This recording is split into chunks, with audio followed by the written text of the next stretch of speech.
Hello అమ్మాయిలందరికీ కూడా నేను చెప్పదలుచుకున్నందుకు ఒకటే ముచ్చట చెప్పదలుచుకున్నా. మీరు ఎంత జాగ్రత్తగా ఉంటే అంత మీ జీవితం బాగుంటుంది. తల్లిదండ్రులు ఎంత చెప్తే అంతే అమ్మ నాన్న చూపెట్టిన సంబంధాలు చేసుకోండి. ఎందుకంటే ఇవాళ రేపు ప్రేమలని ప్రేమించి పెళ్లి చేసుకుని ఆగం చేసి పిల్లలందరూ అన్యాయం అయిపోతున్నారు.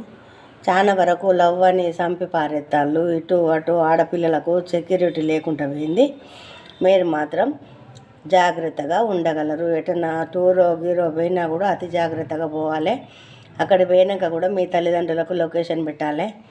ఇక్కడ ఉన్నాము అని వాళ్ళకి చేరినాక ఫోన్లు చేసి చెప్పాలి. ఇంటికాడ ఉన్న తల్లిదండ్రులు ఎంత దండలాడతారో ఎంత బాధపడతారో మీరు తల్లిదండ్రులు అయిన తర్వాత మీకు అర్థమవుతుంది. కానీ ఇప్పుడు మాత్రం మీకు అర్థం కాదు.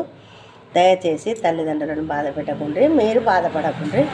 కుటుంబాలన్నీ చల్లగా ఉండాలంటే తల్లిదండ్రులు చెప్పినట్టు వింటేనే మంచిగా ఉంటారు. మీకు పెళ్ళి చేసేదాకా ఆగండి. ప్రేమ